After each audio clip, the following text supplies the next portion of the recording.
सीबीआयने स्वतः केलेलं आहे. हीच केस तुषार साहेबांची देखील कनेक्टेड होती आणि याचमुळे तुषार राजपूतच्या आत्महत्येवर देखील प्रश्न निर्माण झाला की त्यांचा खून झाला की काय. आणि नारायण राणे यांनी घेतलेला की त्यांचा खून झाला की नाही चेक करा तुम्ही नाही त्यांच्या नोकऱ्याला विचार करून खून झाला होता की नाही. काय वाटतं देखील त्यांना केले होते नारायण कोणतीच पकडण्याचा प्रयत्न केला गेला होता या केसमुळे. आता त्याच्यामध्ये कधी आत्महत्या बघा या दोन्ही आत्महत्याच आहेत. हे वारंवार सिद्ध झालंय, स्पष्ट झालंय. पण राजकीय बदनामीचा कट आपल्या विरोधकांचा करण्यासाठी विशेषतः ठाकरे कुटुंबियांचा या दोन्ही आत्महत्यांना कधी हत्या आहे, कधी अमुक आहे, कधी तमुक आहे अशा पद्धतीचा रंग देण्यात आला. 5 वर्षानंतर दिशा सालियांच्या वडिलांना काही लोकांनी पुढे केलं आणि ही याचा तपास पुन्हा करावा यासाठी याचिका त्यांनी कोर्टात नेली. सुशांत सिंग राजपूत प्रकरणात तर अख्खा देश आला की पार्लमेंट पर्यंत राजकारण म्हणजे जसं औरंगजेबाचं राजकारण चाललंय तसं मृतांचं राजकारण चाललंय. मृतांनाही सोडत नाहीत भारतीय जनता पक्षाचे लोक. आणि विशेषतः चांगल्या घरातली ज्या व्यक्ती मरण पावतो ते दुर्दैव असतं त्याचे राजकारण करतात आणि त्याच्यामध्ये त्या बदनामीमध्ये अनेक चांगल्या घरातल्या लोकांना त्यांच्यावर चिखल फेकून त्यांना बदनाम करण्याचं अलीकडचं राजकारण हे भारतीय जनता पक्षानं सुरू केलेलं. अनेक प्रकरणात सगळ्यांना आता त्रास होतोय, सगळ्यांना त्रास झालेला आहे. पण भारतीय जनता पक्षाचा हेतू काही सफल होत नाही.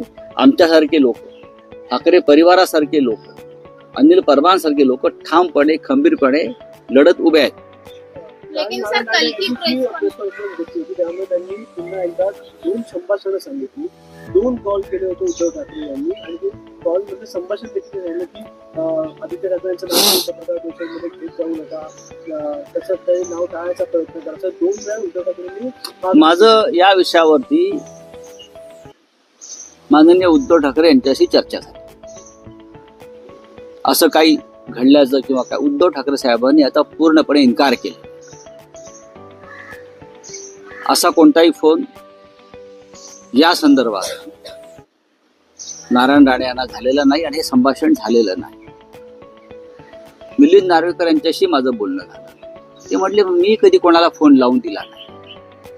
आता जी यातले प्रमुख व्यक्ती आहेत नारायण राणे ज्यांचा उल्लेख करतात त्यांनीच सांगितलेलं आहे की अशा प्रकारचे कोणतेही संभाषण झाल्याचं मला दिसत नाही, झालेलंच नाही.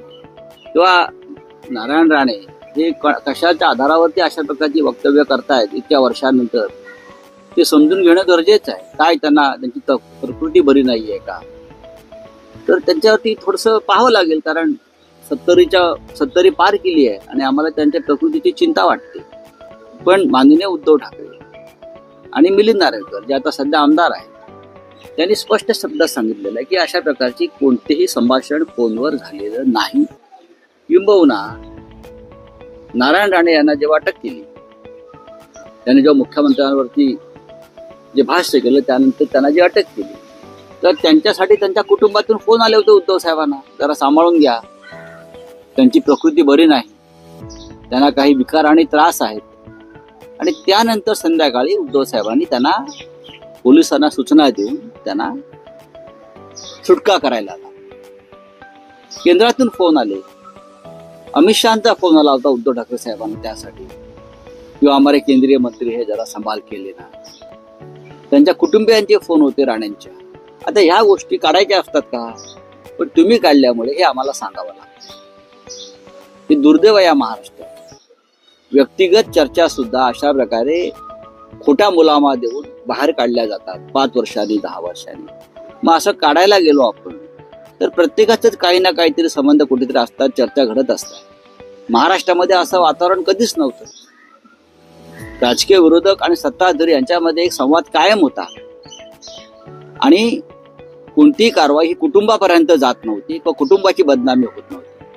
दुर्दैवानं गेल्या 10 वर्षामध्ये नरेंद्र मोदी अमित शहाचं राज्य आल्यापासून संपूर्ण देशामध्ये हे अशा प्रकारचं घाणेरडं दळबद्री राजकारण सुरू झाले.